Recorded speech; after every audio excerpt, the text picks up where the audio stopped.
Hello, welcome to Inside the Mastermind. My name is Darrell, And my name is Greg.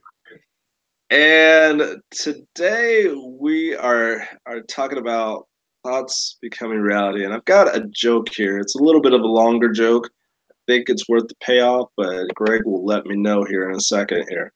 So, a man walks into a restaurant with a full-grown ostrich behind him. The waitress asks them for their orders. Man says, a hamburger, fries, and a Coke, and turns to the ostrich and says, "What's yours?" Ostrich says, "I'll have the same," says the ostrich. And a short time later, the waitress returns with the order. "That'll be $9.40, please." And the man reaches into his pocket and pulls out the exact change for the payment. The next day, the man and the ostrich come again, and the man says, "Hamburger, fries, and a Coke." And the ostrich says, "I'll have the same." Again, the man reaches into the pocket and pays with the exact change. This becomes routine until two enter again. "The usual?" asks the waitress. "No, this is Friday night, so I will have a steak, a baked potato, and a salad," says the man. "Same," says the ostrich. Shortly, the waitress brings the order and says, "That'll be $19.62. Once again, the man pulls out the exact change out of his pocket, places it on the table, and the waitress cannot hold back her curiosity any longer. She says, "Excuse me, sir, how do you manage to always come to the exact change in your pocket every time?"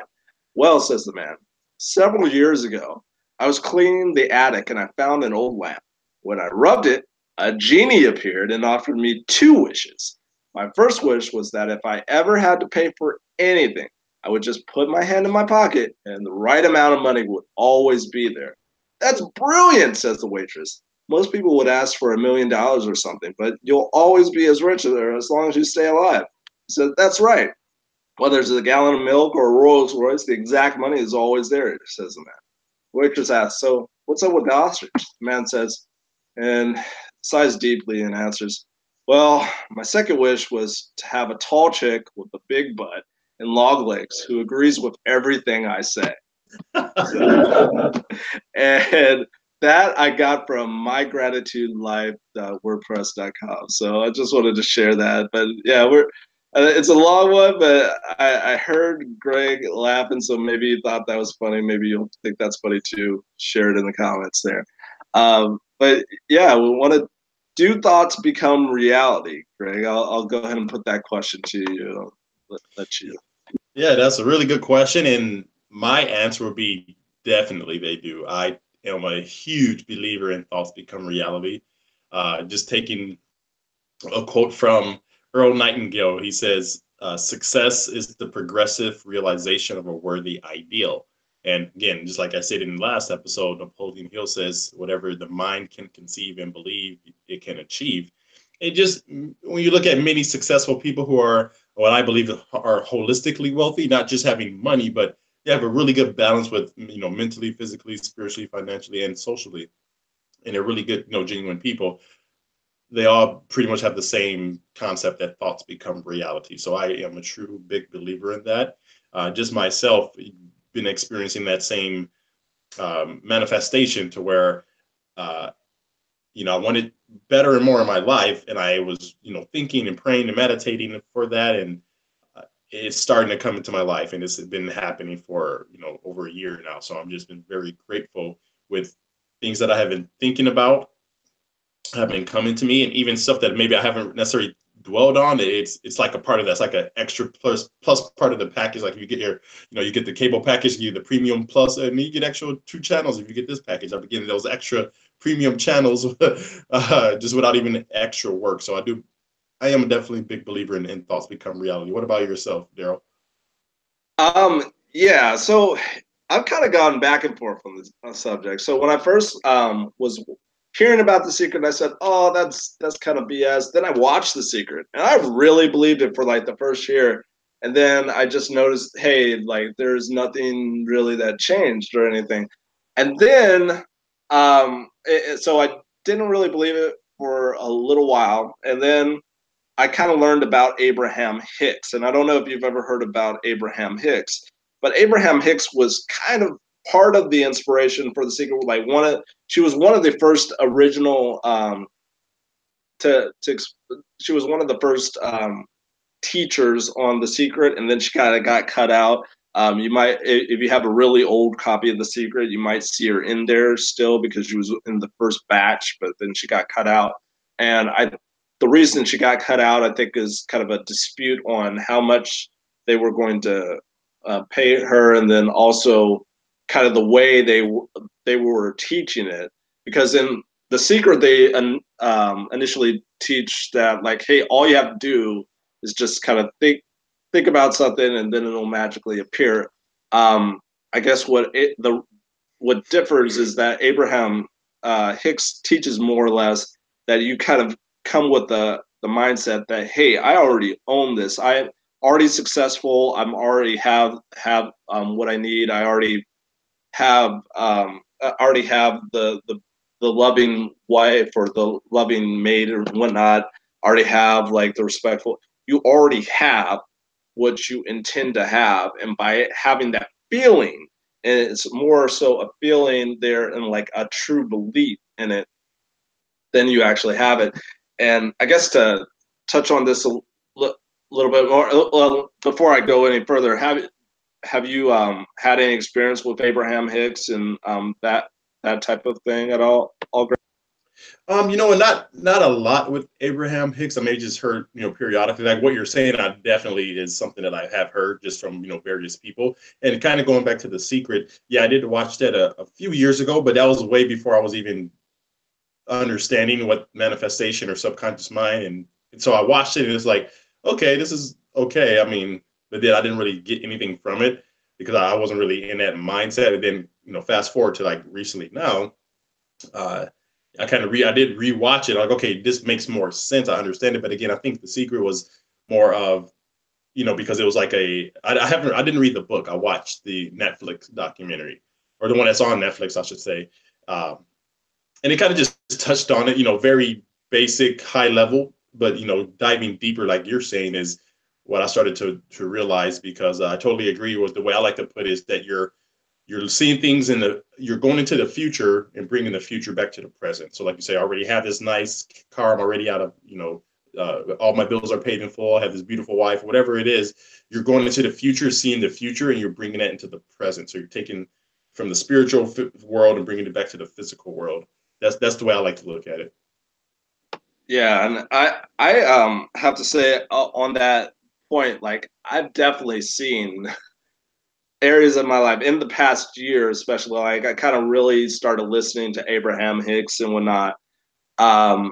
There and I know, like, you're a big Bob Proctor fan. I'll let you like talk about him a little bit, but I really started like listening and trying to like understand like that aspect, and I definitely noticed like some areas of my life when they were kind of going kind of terrible. It's because, like, hey, I think things are about to start being terrible, and they did start to go terrible, and then I kind of like adjusted it and just started like, hey, what do I really want?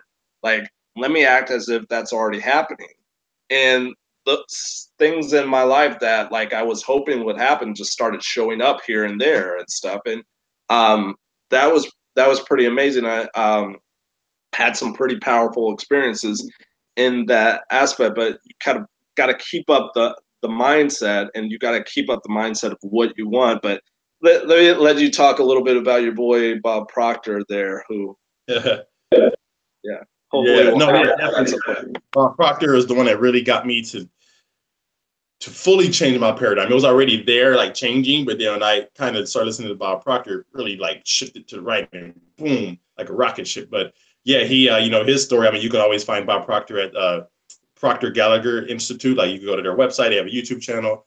They have events in a lot in California or in Canada. But I know Bob Proctor just, really super brief on his story. Again, you hear from him the best because it's his story. But he was in his 20s. He was broke, sick all the time. I think he made $4,000 or $5,000 a year. He owed $6,000. He said if he would have just, pretty much not ate or paid everything, he would have just broke even. And then he had a mentor come to his life and gave him the book Think and Grow Rich. So he said when he read Think and Grow Rich, that changed his entire life. And then, he went from making, $4,000 or $5,000 a year to making six figures, and then to being a multi-millionaire. And his life has been great. He's in his 80s. I think he's like 84, 85, 6. And he's still very energetic. He still hosts his own function.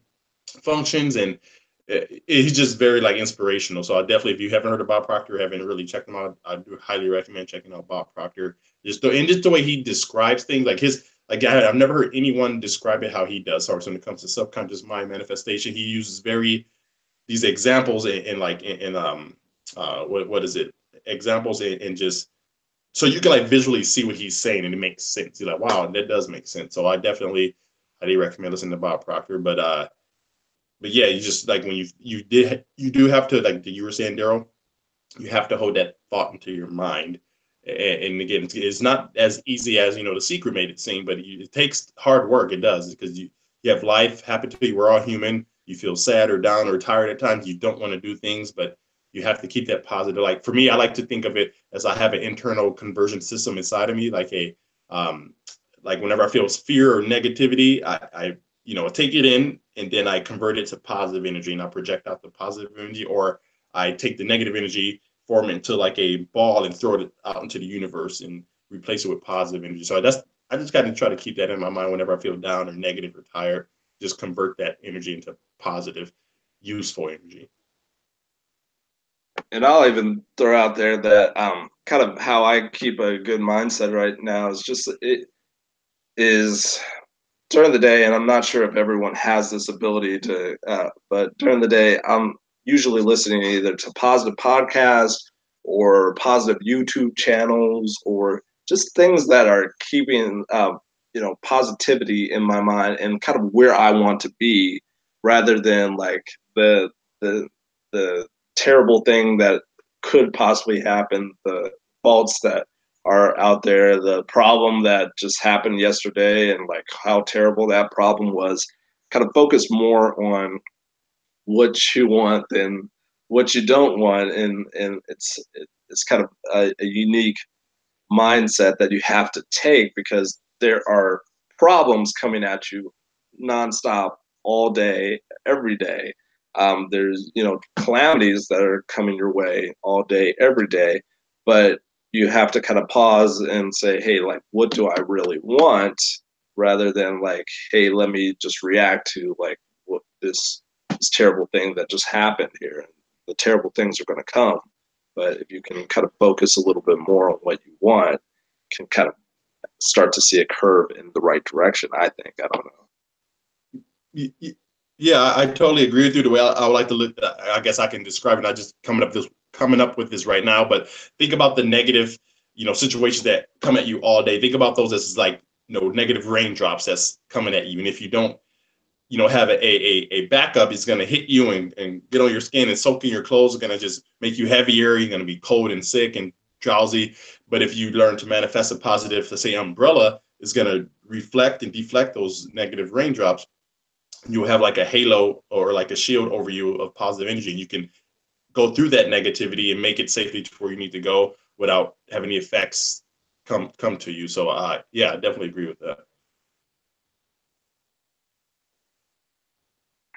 Sorry about that. And as far as that goes, I think that kind of covers a lot of what we want to cover. I mean, I'm just trying to look here at my notes there. There's Abraham. There's the whole idea behind self-fulfilling prophecy, talking about hypnotism and self.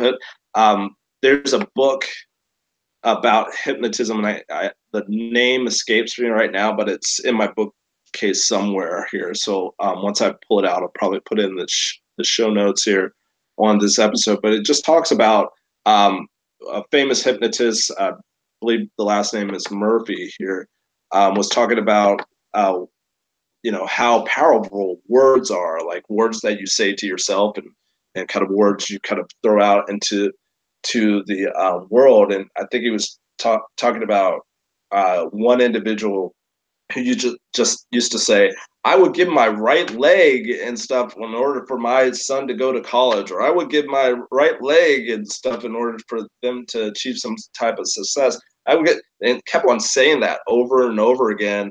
And after like, about 10 years later or something, they actually lost their leg. But their child like went to college or whatever that goal was. So you kind of have to be careful with your words, and maybe that's true, maybe it's not, maybe it's just kind of made up and stuff. But it's very powerful what you are saying to yourself on a daily basis, like inside your head, especially. And I know I used to have a critic that just like tore me down daily, and now I've kind of like counteracted that. So we're kind of at a truce. Like I'm kind of winning some of the time. You kind of have to watch that language there that you say to yourself and those around you as well. I think. Any thoughts on final thoughts on that, Greg? Or Yeah, just some quick final thoughts. I 200% agree with that. You have to be very careful because to me, we were never taught how to use our subconscious mind, and it's like like a loaded gun. You know what it is, you can hurt somebody. I do believe like whatever you project out will manifest and come back to you like a boomerang. You project it out, it's going to come back to you. And again, the subconscious mind does not know right from wrong. So again, a lot of people who are in debt, they say, I want to get out of debt. I hate being in debt. The key word to that phrase is debt. So when you keep saying the word debt, you're going to stay in debt and not get out of it. So you have to think of abundance and positivity and just think of what you want and not what you don't want. So yeah, I do believe in that. And you just say, for example, if you're sick or you get a cough and you tell yourself that you're sick, then obviously you might get sick. But if you say I'm healthy, I have high energy, my white blood cells are kicking in and helping me fight, keeping me healthy, then the good chance, because me, I felt like I had colds coming on, sore, like throat issues and little runny nose. But I'm like, okay, I can either say, oh, I'm starting to get sick. And then what happened? I get sick. So, I'm actually healthy. I'm not, I'm I'm very healthy and just something like that. Don't say the word sick, just keep it as healthy and energetic. And then within a day or two, it's like gone. The symptoms are completely gone. And that's just me personally, but I do believe in what you say do become reality. I said absolutely, and what I would like to leave people with. I have a homework assignment, but like Greg, you're kind of good at this here, and this is kind of a focus of yours. Do you have a homework assignment for the audience, or Yeah, I guess go ahead. we could probably both give one. I'll just say for mine, unless it's similar, would be to think of a homework assignment would be to maybe write down what you want and what you don't want, and then look at that list and see which one do you gravitate more towards on a daily basis. Do you gravitate more towards what you don't want and what you want? Quick example, let's say again, I just go with the debt. Let's say if you rather be not in debt or positive debt, do you mostly think about the word debt and getting out of debt, which is on the negative side, or do you think about abundance, having cash flow, all my bills are paid? So just maybe write down one or two things that you would like, and then do you think about that, or do you think about the opposite? So if you think about cash flow, do you think about debt? And then that, to me, can start to get the gears turning like, wow, okay, I need to shift my mind, my paradigm to think about something else to what I do want versus what I don't want. That would be my homework assignment. And I'll add a kind of a bonus homework assignment that is kind of along the same lines there. But my homework assignment is just, again, think of something you want to happen this week that's realistic to you. So if you don't think it's realistic to win the lottery, don't think that. But if you think like, hey, like going to the gym 5 times, that's realistic, or uh, just dramatically running into $1,000 or so unexpectedly, if that's realistic, think of that. And whatever it is that you want to happen this week, repeat the thing over and over 25 times, twice a day. So like in the morning when you wake up, say it to yourself. When you're looking in the mirror, maybe 25 times. And then when you go to bed, say it before you go to bed into the mirror 25 times as well. And if you have time on your lunch break, that you can just say it and say it to yourself there. Say it again 25 times. Just the key is doing it at least one thing that day, though, that also kind of brings you a little bit closer to the thing that you're looking for. So you can't just. I mean, I think that's kind of the problematic thing with The Secret is that it was kind of sold as, hey, just like all you have to do is thinking, but there is action that needs to be taken. So take one action. It can be really small. It can be really intense and powerful, but take one action, say what you want to have happen to yourself or out loud into the mirror 25 times, twice a day. and then just kind of report back your results. Did it come close to happen? Now, if you're trying to marry Beyonce tomorrow, like, I don't know, you might not have luck there because she's kind of got a guy, even though, I don't know. So, but try and make it realistic, something that you believe will happen, and kind of go from there. And with that, I'm just going to go ahead and say, if you are looking for motivation, need some inspiration, again, go ahead and check out Greg's blog. It's planetgreenzen.com. It's got a lot of healthy products out there, and things that will help you, assist you in your journey, and just some great articles as well to help you if you're trying to move down that positive path rather than the negative path. If you need the negative path, all you need to do is turn on the nightly news, and they'll have you right on that tip right away. So I'll just throw that out there real quick. Yeah, and then I'll add too, again, if you are looking for someone to keep you, accountable, let's say if you want to go on this journey to, change your paradigm and increase your subconscious mind, connect with Darrell as well, because he's looking for people he's accepting applications for possible people to join the mastermind. And that link will be in the description below as well regarding the mastermind application. And also, I guess I'll just leave you guys too with the quote of the day. And if you want to add anything, Darrell, that's fine. And this quote is actually from Bob Proctor. He says, "If you can see it in your mind, you can hold it in your hand." And I am a true believer of that. I am a believer in that as well. And we'll go ahead and end this episode right now and kind of call it a day. Thank you guys so much for watching. If you like what you're seeing, go ahead and subscribe. If you don't like what you're seeing, go ahead and give us feedback on how we can improve. Thank you. Thank you, guys.